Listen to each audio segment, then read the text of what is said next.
Sarah Martinez pressed her small face against the chain-link fence, watching the fighter jets streak across the desert sky. The roar of their engines made her heart race with excitement. She was only 8 years old, but she already knew what she wanted to do with her life.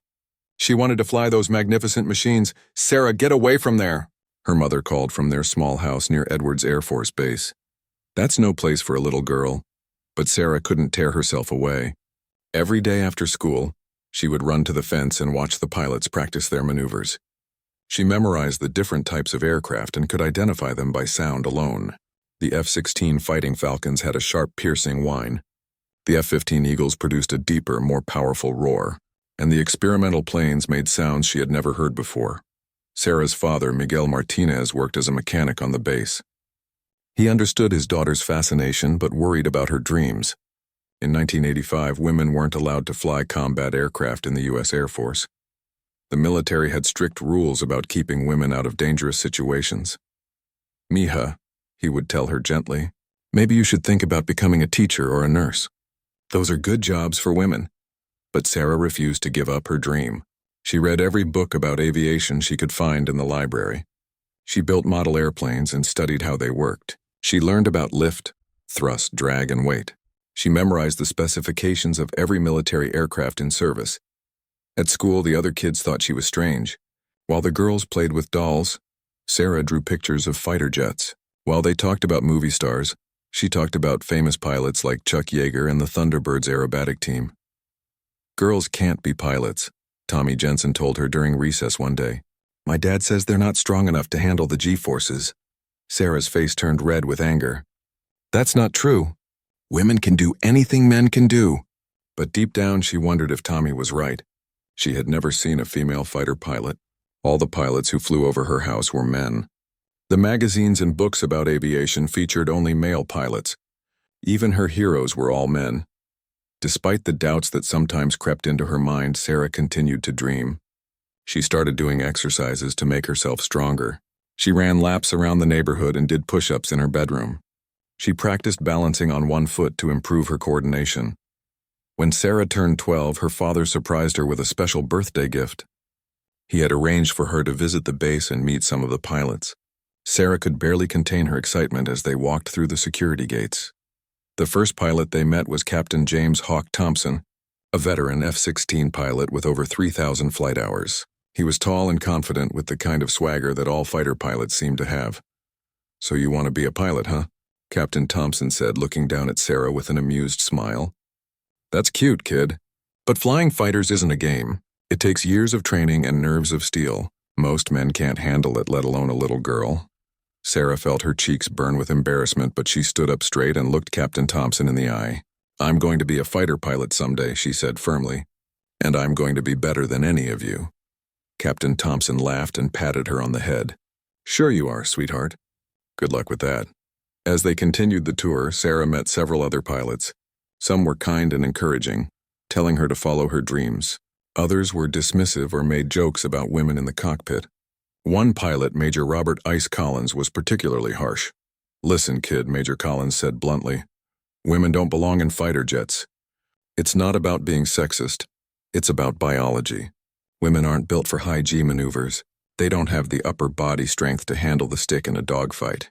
And when things get tough, they get emotional and make bad decisions." Sarah wanted to argue, but her father put a gentle hand on her shoulder and guided her away. That night, she cried into her pillow, wondering if all those men were right. Maybe she was fooling herself. Maybe girls really couldn't be fighter pilots. But the next morning, Sarah saw something on the news that changed everything. The reporter was talking about a new law being debated in Congress that would allow women to serve in combat roles in the military. The debate was fierce, with people on both sides arguing passionately about whether women belonged on the front lines. Sarah watched in fascination as female military officers appeared on television to argue their case. They were strong, confident, and articulate. They spoke about equality and the right to serve their country in any capacity they were qualified for. One woman in particular caught Sarah's attention. Colonel Patricia "Pat" Mitchell was an Air Force transport pilot who had flown dangerous missions in Central America. She spoke calmly but forcefully about the artificial barriers that kept qualified women out of combat positions.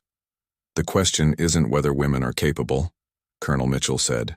"The question is whether we as a society are ready to judge people based on their abilities rather than their gender." Sarah felt a surge of hope and determination. If women like Colonel Mitchell were fighting for the right to serve in combat, then maybe her dream wasn't impossible after all. From that day forward, Sarah threw herself into her studies with renewed vigor. She excelled in math and science, knowing that these subjects would be crucial for a career in aviation. She joined the school's amateur radio club to learn about communications. She volunteered at the local airport, helping with maintenance and learning about aircraft systems. Every morning, Sarah looked at herself in the mirror and repeated the same promise. "I will be a fighter pilot. I will prove them all wrong." She didn't know it yet, but halfway around the world, events were already in motion that would test her resolve in ways she couldn't imagine. In a few years, she would face challenges that would make Captain Thompson's dismissive comments seem trivial. She would have to prove herself not just to skeptical instructors, but in the heat of actual combat. But for now, she was just a determined teenager, with a dream that seemed impossible to everyone except her. She continued to watch the planes soar overhead, imagining the day when she would be the one in the cockpit, pushing the limits of both her aircraft and herself. The fence that separated her from the flight line seemed like an insurmountable barrier. But Sarah Martinez was about to learn that the biggest barriers are often the ones we create in our own minds. 10 years had passed since Sarah first declared her intention to become a fighter pilot. Now 18 and fresh out of high school, she stood at the gates of the United States Air Force Academy in Colorado Springs. The massive stone buildings and precise formations of cadets marching in the distance filled her with both excitement and nervousness. The year was 1995, and the military had finally opened combat aviation to women just 2 years earlier. Sarah was part of the first generation of female cadets who could realistically dream of flying fighter jets in combat. But being allowed to compete was very different from being welcomed. On her first day, Sarah met her roommate, Jennifer Jen Walsh, a tall blonde from Texas who wanted to be a transport pilot. Jen seemed friendly enough, but Sarah could tell she thought Sarah's fighter pilot ambitions were unrealistic. "I admire your confidence," Jen said as they unpacked their belongings. "But you know how tough the competition is, right? Only the top 5% of our class will get fighter assignments. And most of those spots are already reserved for the guys with connections." Sarah had heard these warnings before, but they only strengthened her resolve. She had spent years preparing for this moment. While other teenagers were at parties or watching television, she had been studying aerodynamics and military history. She was ready for whatever challenges lay ahead. The first few weeks at the academy were brutal for everyone. The upperclassmen, known as firsties, made life miserable for the new cadets with constant inspections, physical training, and verbal harassment. But Sarah noticed that the female cadets received extra attention, and not the good kind. Cadet Captain Derek Morrison, a third-year student, seemed particularly interested in making Sarah's life difficult. He would find reasons to write her up for minor infractions and made snide comments about women in the military during formation. "Martinez," he would shout during morning inspection, "your shoes aren't shiny enough. Maybe you should ask one of the men to help you with that. They're naturally better at attention to detail." Sarah bit her tongue and polished her shoes until they gleamed like mirrors. She refused to give Morrison or anyone else ammunition to use against her. The academic courses were challenging but manageable for Sarah. She had always been strong in math and science, and the military subjects fascinated her. She particularly enjoyed the classes on tactics and aircraft systems. While some of her classmates struggled with the technical material, Sarah found it intuitive. But it was the flying program that really set Sarah apart. All cadets had to complete basic flight training in small civilian aircraft before they could be considered for advanced pilot training. Sarah's instructor, Captain Linda Ace Rodriguez, was one of the few female pilots at the academy. Captain Rodriguez had been a transport pilot for 8 years and had recently become an instructor. She was tough but fair, and she took a special interest in Sarah's progress. "You have natural talent," Captain Rodriguez told Sarah after their third lesson. "Your spatial awareness is excellent and you have good instincts. But talent alone won't be enough. The men are going to be watching for any sign of weakness. You'll have to be twice as good to get half the recognition." Sarah threw herself into flight training with characteristic determination. She studied emergency procedures until she could recite them in her sleep. She practiced radio calls until her communications were crisp and professional. She spent hours in the flight simulator, honing her skills in various weather conditions and emergency scenarios.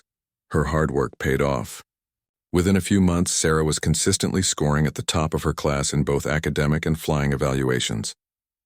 But her success only seemed to increase the hostility from some of her male classmates. She's just getting good scores because the instructors are going easy on her, she overheard Cadet Ryan Patterson tell his friends in the dining hall. They want to make the program look good for women.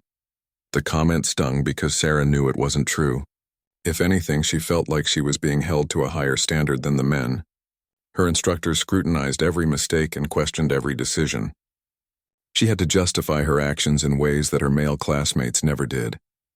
The situation came to a head during a particularly challenging cross-country navigation exercise. Sarah was paired with Cadet Patterson and 2 other male cadets for a team flight in a twin-engine aircraft.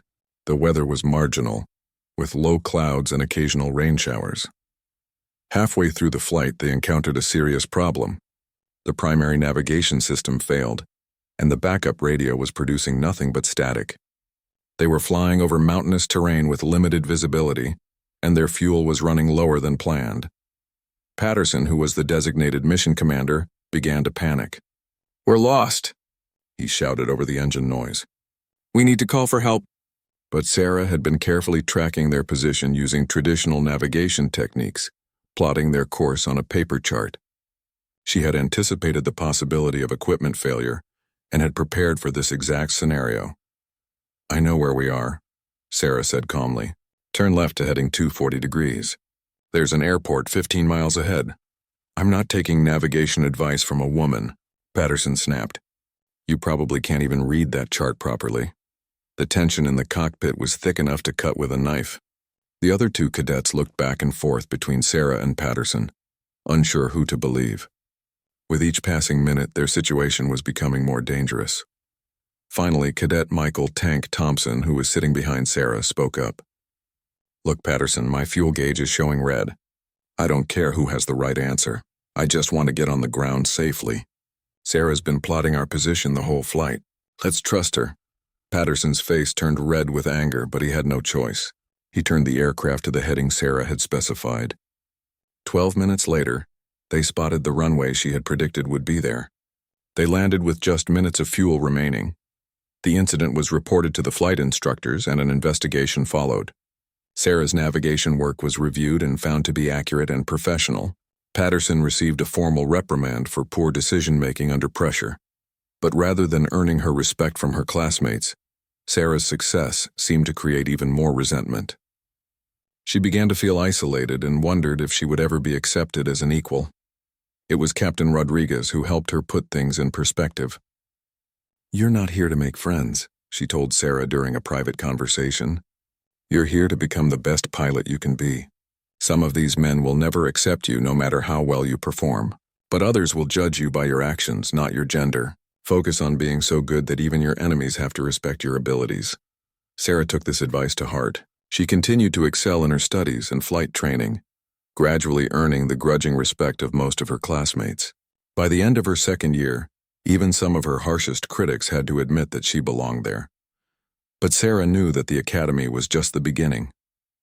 The real test would come when she reached advanced pilot training, where she would compete for one of the coveted fighter pilot slots.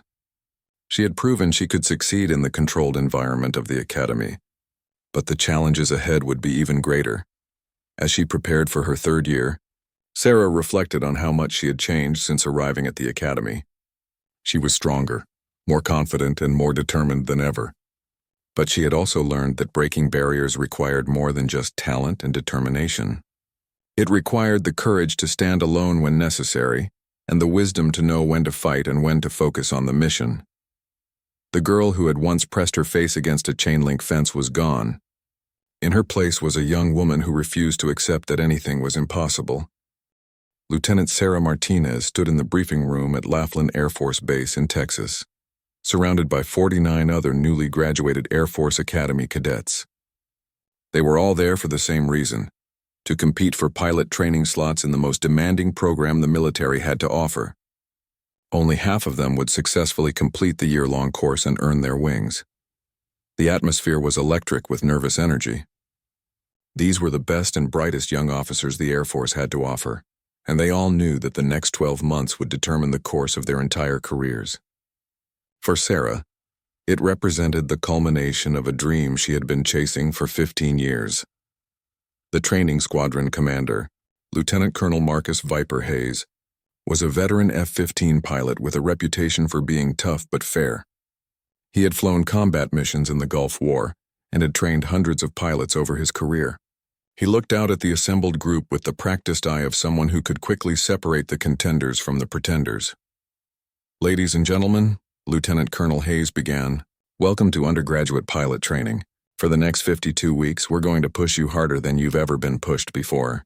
We're going to test your physical limits, your mental toughness, and your ability to make life-or-death decisions under extreme pressure." He paused and let his eyes sweep across the room. "Some of you are here because you want to fly fighters. Others want to fly transports or tankers. All of those missions are vital to our Air Force. But make no mistake, we're going to train you like fighter pilots regardless of where you end up. Because in combat, there's no room for second best." Sarah felt a chill of anticipation run down her spine. This was what she had been working toward her entire life. The first phase of training focused on basic flying skills in the T-37 Tweet, a small twin-engine trainer aircraft. Sarah had thought she was well prepared after her experience at the academy, but she quickly discovered that pilot training was operating at an entirely different level of intensity. Her primary instructor was Captain Tom Bulldog Williams, a former F-16 pilot who had been assigned to training duty after an injury grounded him from combat flying. Captain Williams was known for his no-nonsense approach and his ability to spot potential problems before they became dangerous. From their first flight together, Sarah could tell that Captain Williams was going to be demanding. He watched her every move with a critical eye and questioned every decision she made.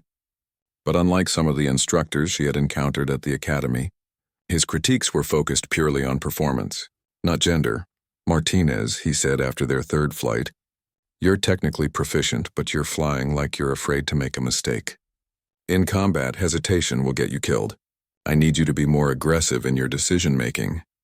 Sarah took the feedback to heart and began pushing herself to be more decisive. She attacked each flight lesson with renewed intensity, working to master not just the basic maneuvers, but to understand the principles behind them. The academic portion of the program was equally challenging. The students were bombarded with information about aerodynamics, aircraft systems, weather, navigation, and emergency procedures. The pace was relentless, with major tests every few days and no time to catch up if you fell behind. Sarah's roommate for pilot training was Second Lieutenant Jessica "Jazz" Parker, a fellow academy graduate who wanted to fly cargo planes. Jazz was easygoing and funny, which helped balance Sarah's intense personality, but even Jazz sometimes felt overwhelmed by the pressure. "I don't know how you do it," Jazz said one evening as they studied together in their room. "You act like all this stress doesn't even affect you." "It affects me," Sarah admitted. "But I've been dealing with people who don't think I belong here for so long that I've learned to use that doubt as motivation. Every time someone tells me I can't do something, it just makes me more determined to prove them wrong." The first major challenge came during the instrument flying phase of training. Students had to learn to fly solely by reference to cockpit instruments, without any visual contact with the ground. It was a critical skill that would be essential for flying in bad weather or at night. Sarah found instrument flying to be mentally exhausting. The constant need to scan multiple gauges and interpret abstract information, while controlling the aircraft, required a level of concentration that pushed her to her limits. Several students in her class struggled with this phase, and 2 were eliminated from the program for failing to meet the standards. But Sarah persevered, gradually developing the mental discipline needed to fly effectively in the instrument environment. Her scores on the check rides were consistently above average, and Captain Williams began to push her even harder. "You're doing well, Martinez," he told her after a particularly challenging lesson. "But well isn't good enough if you want to fly fighters. I need to see you operate at a higher level." The comment frustrated Sarah because she felt like she was already giving everything she had. But that evening, she had a conversation with Lieutenant Colonel Hayes that put things in perspective. "Captain Williams isn't trying to be difficult," the squadron commander explained. He sees potential in you and he's trying to push you to reach it. The best instructors don't praise students for meeting the minimum standards. They challenge them to exceed those standards. The second phase of training introduced students to the T-38 Talon, a sleek supersonic trainer that was much closer to a real fighter aircraft. The T-38 was faster, more responsive, and far less forgiving than the T-37. Students, who had been comfortable in the earlier aircraft, suddenly found themselves struggling to keep up. Sarah's first flight in the T-38 was a revelation. The aircraft's performance was intoxicating. The smooth acceleration, the crisp handling, and the sheer speed made her feel like she was finally flying a real military aircraft. But it also demanded a higher level of skill and concentration.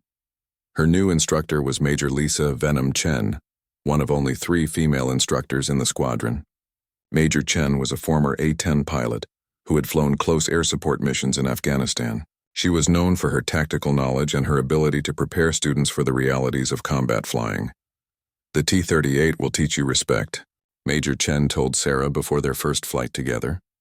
"It's fast enough to get you in trouble quickly, but responsive enough to get you out of trouble if you know what you're doing. Your job is to learn the difference." The T-38 phase of training was where the real competition began. Students were ranked against each other in every aspect of their performance, and those rankings would largely determine what aircraft they would fly after graduation. The top graduates would get their choice of fighter assignments. Those in the middle would fly transports or tankers. Those at the bottom might not graduate at all. Sarah threw herself into T-38 training with everything she had. She studied aircraft systems until she could draw them from memory. She practiced emergency procedures until her responses were automatic. She flew every mission like it was a test for fighter assignment. Her hard work began to pay off. Her flying grades steadily improved and she started to rank near the top of her class. But with success came increased scrutiny from some of her classmates who still couldn't accept that a woman might outperform them.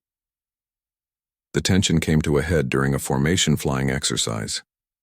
Sarah was leading a 4-ship formation through a complex navigation route when one of her wingmen, Second Lieutenant Brad "Torch" Stevens, began making radio calls that questioned her decisions. "Lead, are you sure about this heading?" Stevens transmitted. "My calculations show we should be turning left." Sarah checked her navigation and confirmed that she was on the correct course. -4. Maintain current heading. But Stevens continued to second-guess her decisions throughout the flight, creating confusion and disrupting the formation's effectiveness. After they landed, Major Chen called Sarah aside for a debrief. "What went wrong out there, Martinez?" she asked. Sarah hesitated, not wanting to blame her wingman directly. But Major Chen pressed her for details and Sarah finally explained what had happened. Major Chen nodded grimly. "I heard the radio calls." Stevens was out of line. "A wingman's job is to support the flight lead, not undermine them. I'll have a conversation with him." The next day, Stevens approached Sarah in the hallway between classes. His face was red with embarrassment and anger. "Thanks for throwing me under the bus," he said quietly but intensely. "I was just trying to help and you made me look like an idiot in front of the instructors." Sarah looked him straight in the eye. "You made yourself look like an idiot. If you had a problem with my navigation, you should have discussed it with me on the ground, not over the radio in front of the whole formation." Stevens glared at her for a moment, then walked away without another word. But Sarah knew that the incident had only increased the pressure she was under. Some of her classmates were looking for any excuse to prove that she didn't belong in the program. As the weeks passed, Sarah continued to excel in her training. Her check ride scores were consistently in the top 10% of her class, and her instructors began to talk openly about her potential for fighter assignment. But she knew that her real test was still to come.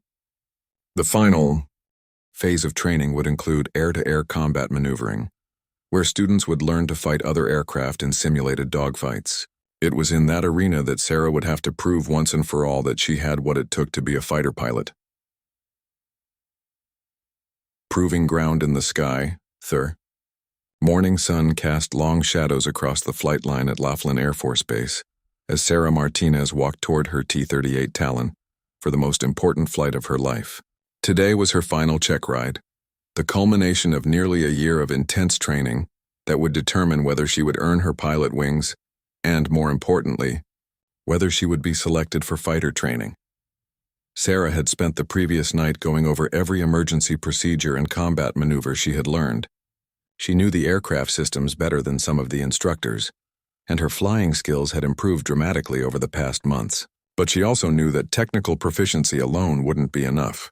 Today's evaluator would be looking for something more: the intangible qualities that separated good pilots from great ones.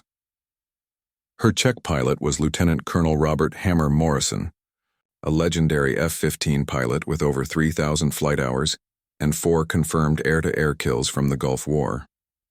Morrison had a reputation for being absolutely ruthless in his evaluations.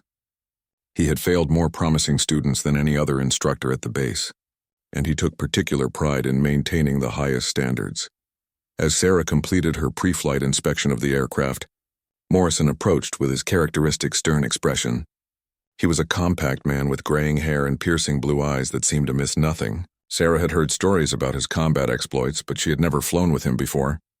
"Martinez," Morrison said without preamble, "I've been watching your progress over the past few months. Your instructors tell me you think you have what it takes to fly fighters." "Yes, sir," Sarah replied confidently. "I believe I do." Morrison studied her for a long moment. "We'll see about that. Today's profile includes air-to-air combat maneuvering, high-G departures, and emergency procedures. I'm going to push you harder than you've ever been pushed before. If you want to fly fighters, you need to prove you can handle anything I throw at you." They climbed into the cockpit and completed their checklists with professional efficiency. As they taxied toward the runway, Morrison explained the rules of engagement for their mock dogfight. "Once we're airborne and established in the training area, we'll start with basic fighter maneuvers," he said through the intercom. "I'll be flying from the back seat and you'll be my adversary. Your job is to defeat me using everything you've learned about air combat tactics." Sarah felt her heart rate increase as they lined up on the runway. This was what she had been training for her entire life: the chance to prove she could compete with the best pilots in the world. The takeoff was smooth, and they quickly climbed to 15,000 feet over the desert training area. Morrison called for the fight to begin, and Sarah immediately threw the T-38 into a hard left turn, trying to gain an advantageous position. Morrison was ready for her move and countered with a vertical climb that put Sarah at a disadvantage. She found herself looking up at his aircraft as he prepared to dive down on her from above. "You're dead, Martinez," Morrison called over the radio. "I just put a simulated missile up your tailpipe." Sarah gritted her teeth and called for a reset. This time she tried a different approach, using the T-38's superior acceleration to extend away from Morrison before turning back to engage. But Morrison anticipated her move and was waiting for her when she completed her turn. "Dead again," he announced with satisfaction. "2 missiles, 2 kills." For the next 20 minutes, Morrison systematically outmaneuvered Sarah in engagement after engagement. His experience and tactical knowledge gave him an overwhelming advantage, and Sarah began to feel frustrated and discouraged. She was making mistakes she hadn't made in months, and her flying was becoming increasingly erratic. Finally, Morrison called for a break in the action. "What's wrong with you up there, Martinez? You're flying like a student pilot on her first solo flight." Sarah took a deep breath and tried to calm herself. She realized that she had been trying too hard to impress Morrison instead of flying her own fight. She had abandoned the patient, methodical approach that had served her well throughout training. "Request permission to continue, sir," Sarah said into her microphone. "Granted. Let's see if you learned anything from getting your tail kicked." This time, Sarah approached the engagement differently. Instead of trying to outfight Morrison with aggressive maneuvers, she focused on using her aircraft's strengths while minimizing her exposure to his attacks. She flew a more conservative fight, forcing Morrison to work harder for his advantages. The change in tactics paid off. While Sarah still couldn't defeat the experienced pilot, she managed to avoid being shot down for several engagements. More importantly, she was learning from each encounter and adapting her techniques. On their 8th engagement, Sarah finally managed to maneuver into a firing position behind Morrison's aircraft. It was only for a few seconds, but it was long enough to simulate a successful missile shot. "Good kill, Martinez," Morrison acknowledged. "That was a solid piece of flying." Sarah felt a surge of elation, but she forced herself to stay focused. One successful engagement didn't mean anything if she couldn't repeat it. The dogfighting portion of the check ride lasted for another 30 minutes.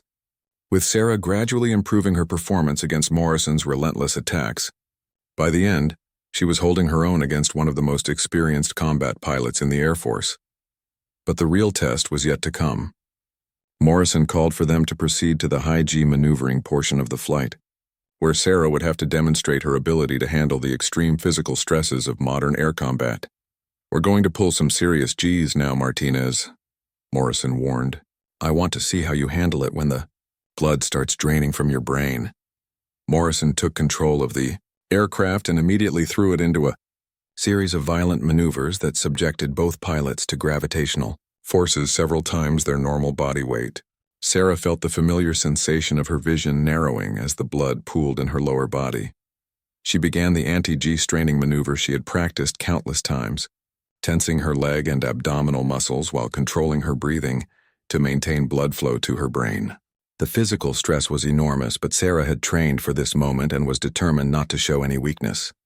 For 5 minutes, Morrison put the aircraft through a punishing series of high-G turns and climbs. Sarah's vision grayed out several times, but she managed to maintain consciousness and continue functioning. When Morrison finally leveled off, Sarah was exhausted but still alert.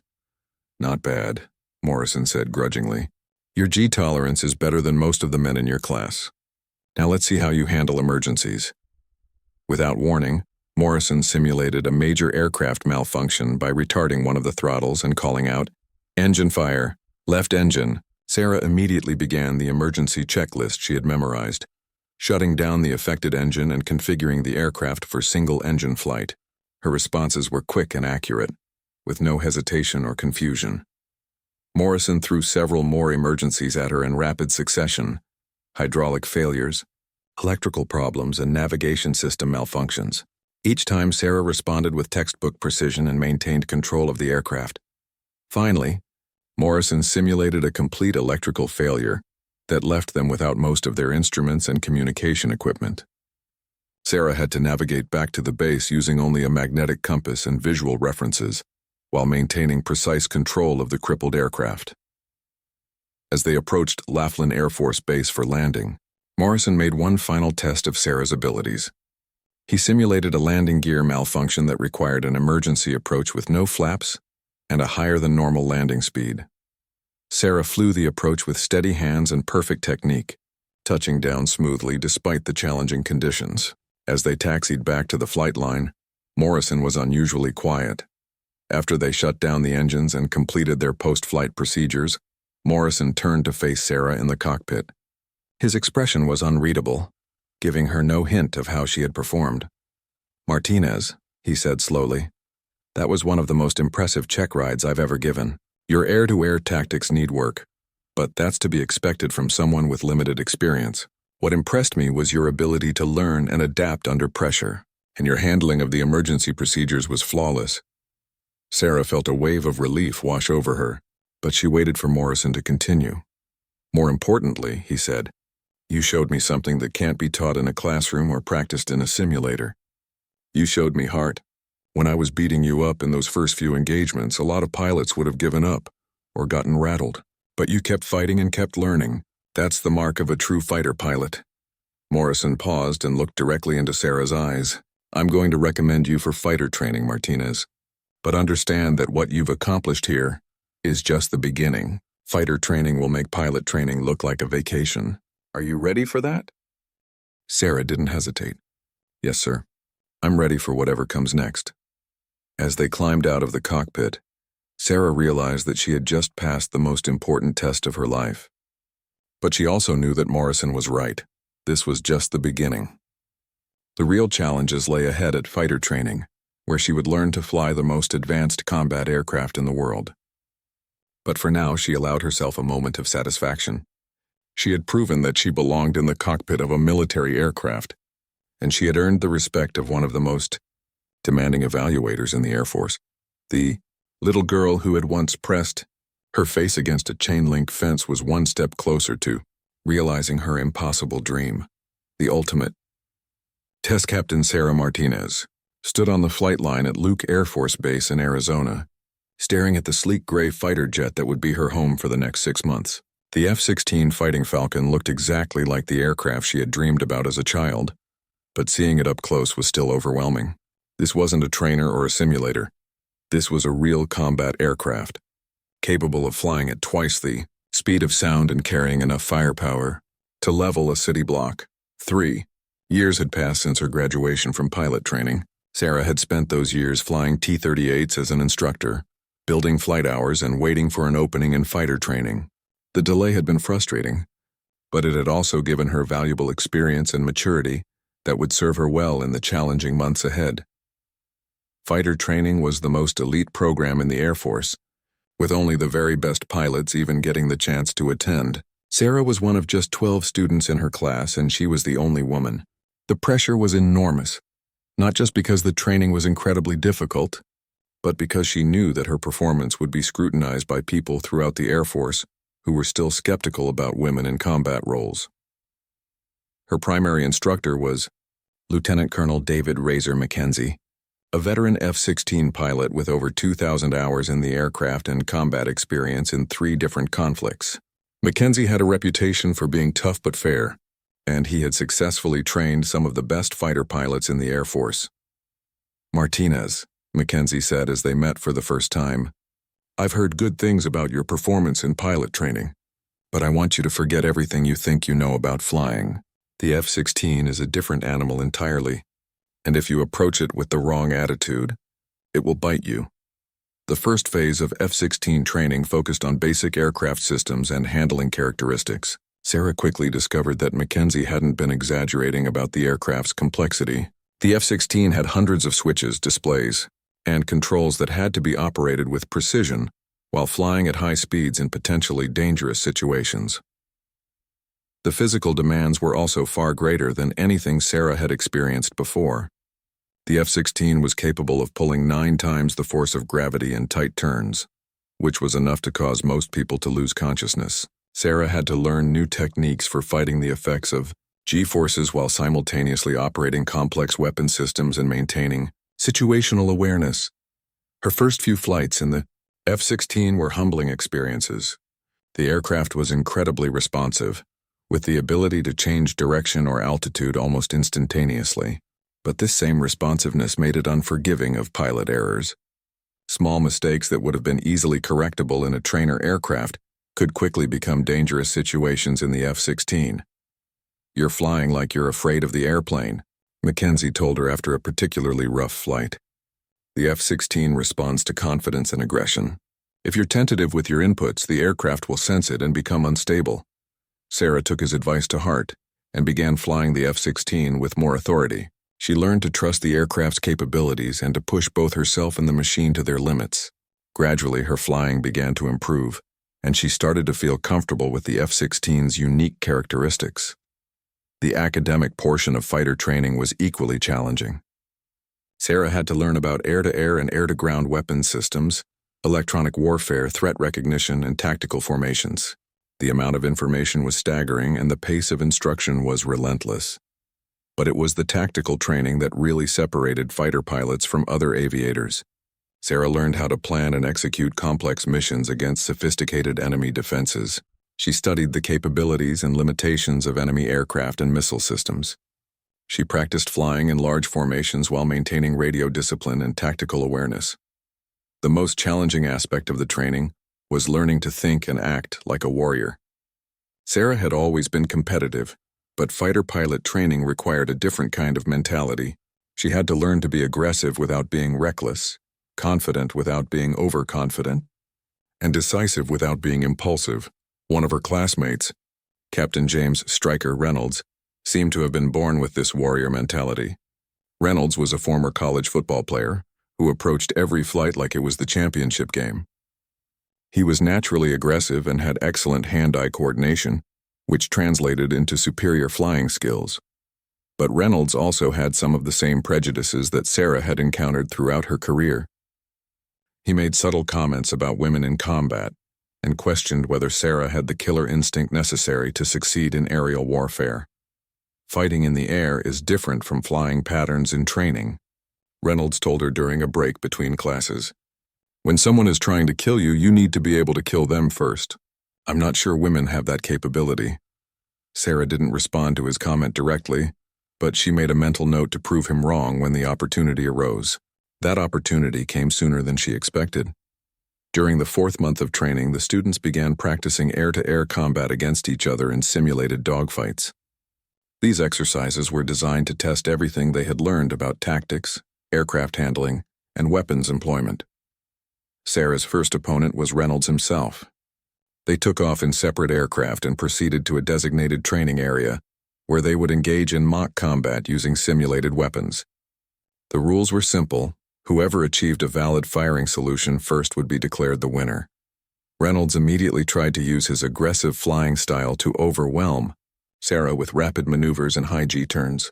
But Sarah had learned from her experience during pilot training that patience and tactical thinking could overcome raw aggression. Instead of trying to match Reynolds turn for turn, Sarah used the F-16's superior acceleration to extend away from the engagement and then re-enter from an advantageous position. She forced Reynolds to fight her fight rather than his own. The engagement lasted for nearly 10 minutes, with both pilots pushing their aircraft to the limits of performance. Sarah's vision grayed out several times from the high G-forces, but she maintained consciousness and continued to maneuver aggressively. Finally, Sarah managed to position her aircraft behind Reynolds' F-16 with a clear shot. "Fox 2, she called over the radio, indicating a simulated heat-seeking missile shot. "Good kill, Martinez," the range controller confirmed. "Knock it off and return to base." As they flew back to Luke Air Force Base, Reynolds was unusually quiet on the radio. After they landed and debriefed the flight, he approached Sarah with a sheepish expression. "That was good flying out there," he admitted grudgingly. "You flew a smart fight and deserved the kill."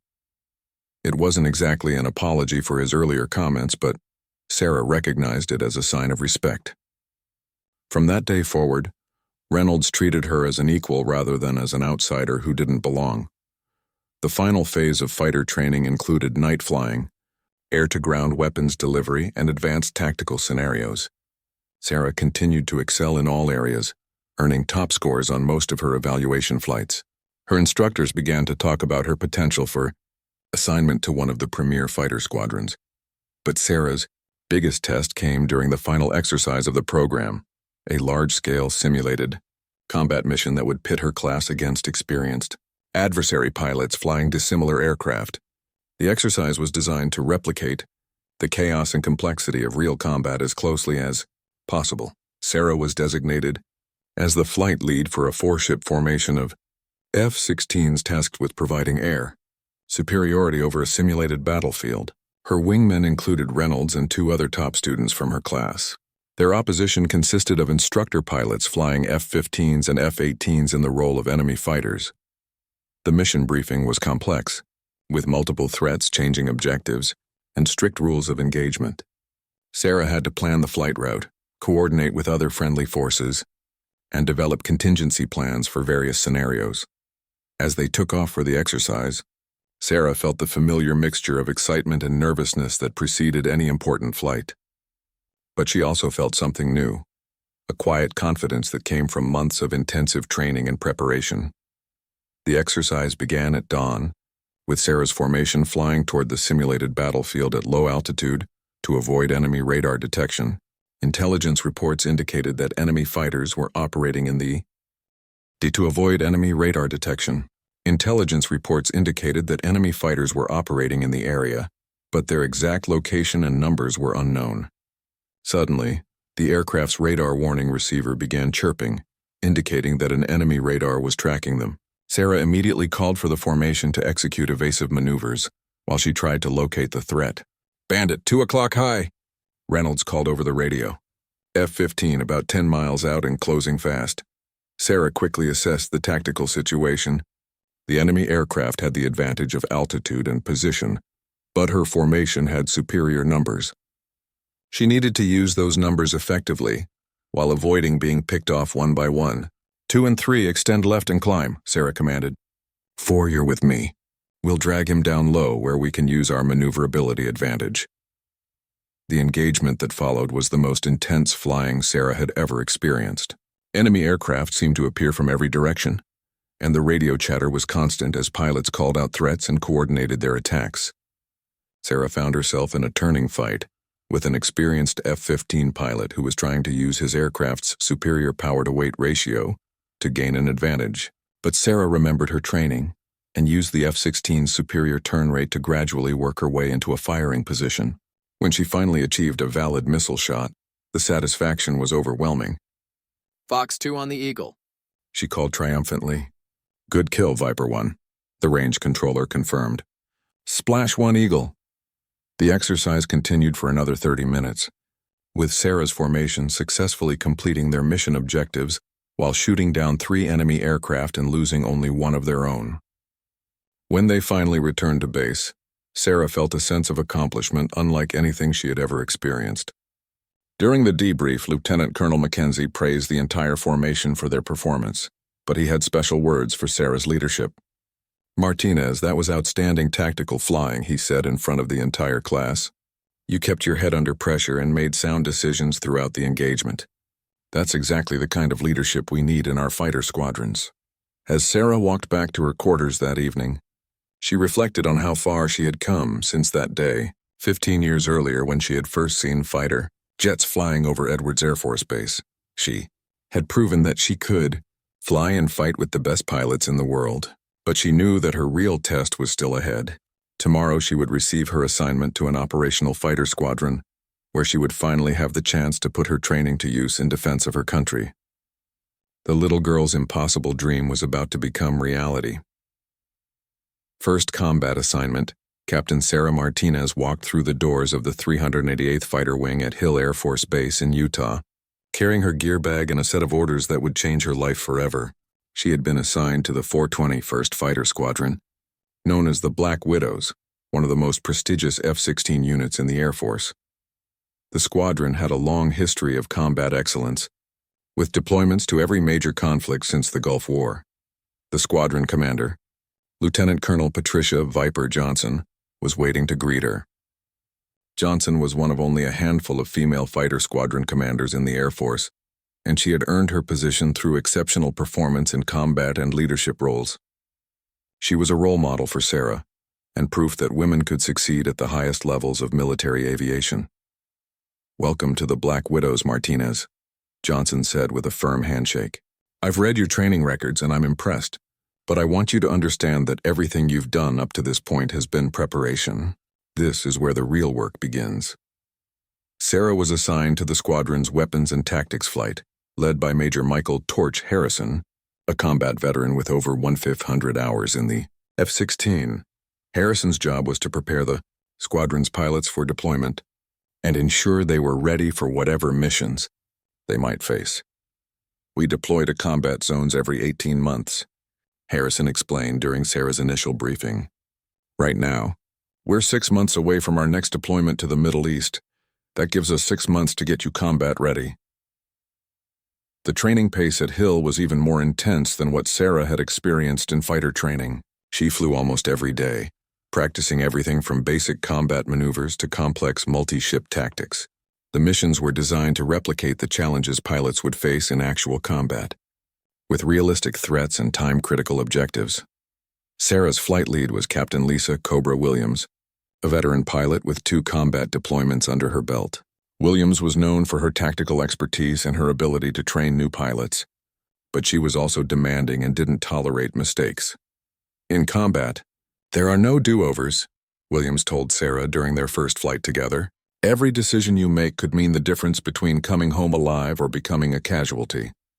I'm going to push you harder than you've ever been pushed because that's the only way to prepare you for the real thing. The squadron's training scenarios were incredibly realistic, often involving multiple aircraft, simulated surface-to-air missiles, and electronic jamming that made communication and navigation extremely difficult. Sarah learned to operate in an environment where information was scarce, threats were constant, and split-second decisions could determine mission success or failure. One of the most challenging aspects of operational flying was learning to work as part of a larger team. Fighter pilots were used to being individualists, but modern air warfare required seamless coordination between multiple aircraft and ground forces. Sarah had to learn new communication procedures, tactical formations, and rules of engagement that were far more complex than anything she had encountered in training. The physical demands were also greater than she had expected. Combat missions often lasted several hours, requiring pilots to maintain focus and situational awareness while enduring extreme G-forces and environmental stresses. Sarah had to improve her physical conditioning to handle the rigors of sustained combat operations. But perhaps the most difficult challenge was psychological. Sarah had to prepare herself mentally for the possibility of killing enemy pilots and being killed herself. This wasn't a game or an exercise, it was preparation for actual warfare where the stakes were life and death. The squadron's intelligence officers provided detailed briefings on potential threats in the Middle East, including enemy aircraft capabilities, surface-to-air missile systems, and electronic warfare assets. Sarah studied these threats obsessively, memorizing their characteristics and developing tactics to counter them. As the months passed, Sarah's flying skills continued to improve, and she began to earn the respect of her squadron mates. She was no longer seen as the new pilot who happened to be a woman. She was simply another member of the team who could be counted on to perform her mission effectively.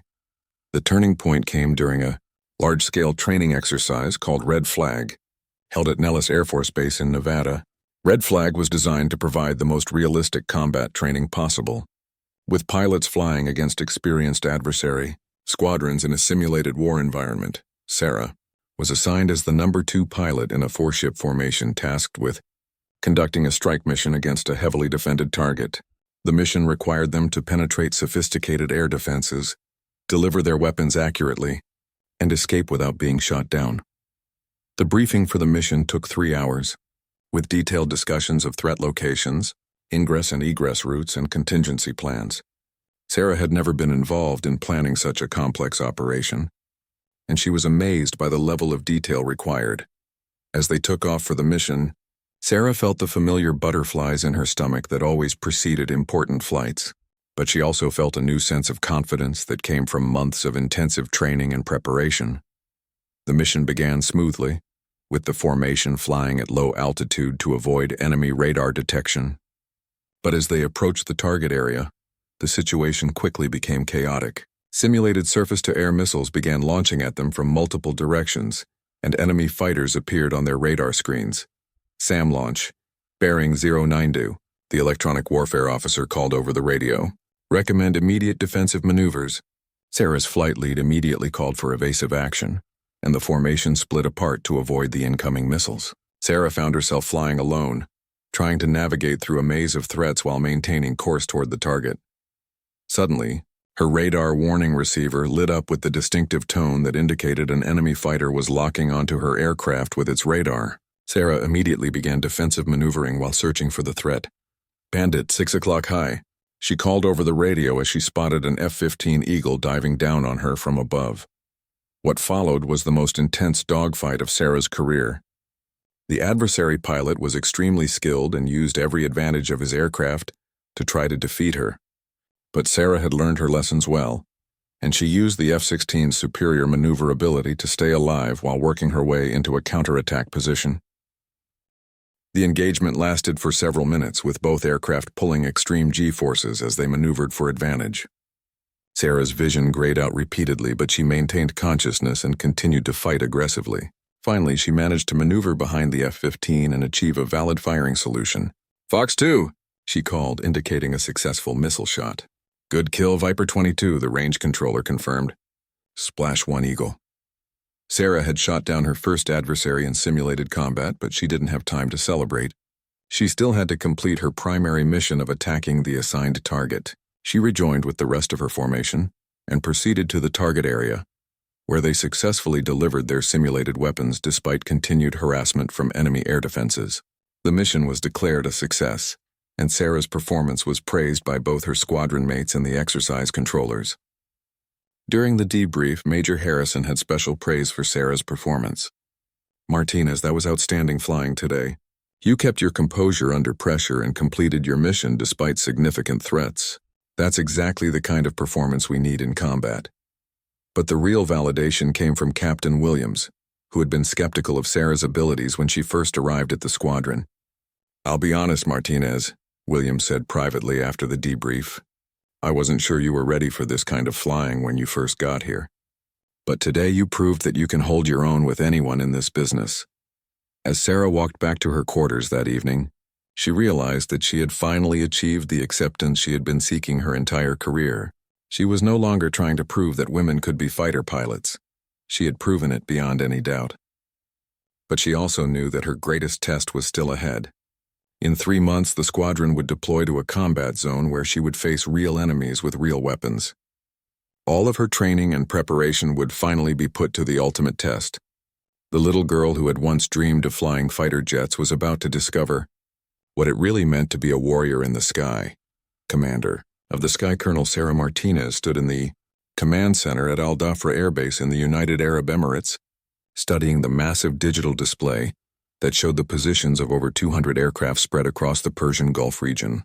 After 15 years of climbing through the ranks, she had achieved something that would have been unthinkable when she first pressed her face against that chain-link fence as a child. She was now the Air Operations Commander for the largest multinational air campaign in recent history.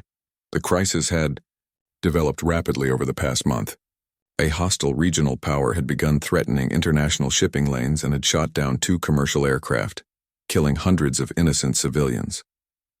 When diplomatic efforts failed, a coalition of nations had assembled to restore stability to the region through decisive military action.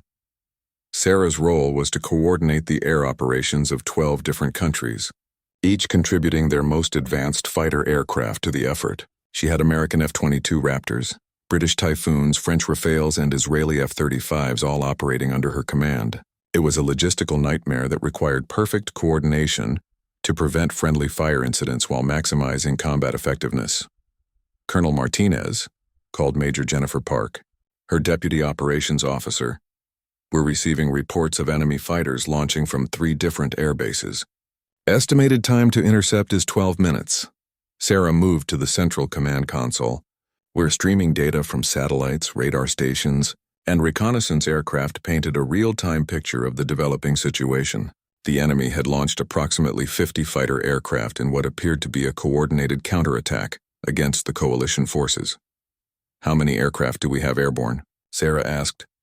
96 fighters currently on station," Major Park replied. "Another 48 launching now from various bases around the region." Sarah quickly assessed the tactical situation. The enemy aircraft were approaching in 3 separate groups, probably hoping to overwhelm the coalition forces through sheer numbers. But Sarah had been preparing for exactly this scenario for months, and she had developed tactics specifically designed to defeat massed enemy formations. "Initiate Operation Thunderstrike," Sarah commanded. "All units execute according to the predetermined plan." The command center erupted into controlled chaos as dozens of air traffic controllers, intelligence analysts, and communications specialists worked to coordinate the massive air battle that was about to unfold. Sarah watched the display screens as her aircraft moved into position, each flight following precise routes that would bring them into contact with the enemy at optimal engagement ranges. The first engagement began 200 miles offshore, as American F-22 Raptors intercepted the northern group of enemy fighters. The stealth capabilities of the F-22s allowed them to achieve surprise, shooting down 6 enemy aircraft before the others even knew they were under attack. "Raptor lead to command," came the radio call from the F-22 formation leader. "We have engaged the northern group. 6 bandits down. Remaining aircraft are breaking formation and retreating." But Sarah's attention was focused on the larger southern group, which consisted of nearly 30 enemy fighters heading directly toward the coalition's main strike force. This group posed the greatest threat to the mission, and Sarah knew that defeating it would require perfect coordination between multiple squadrons.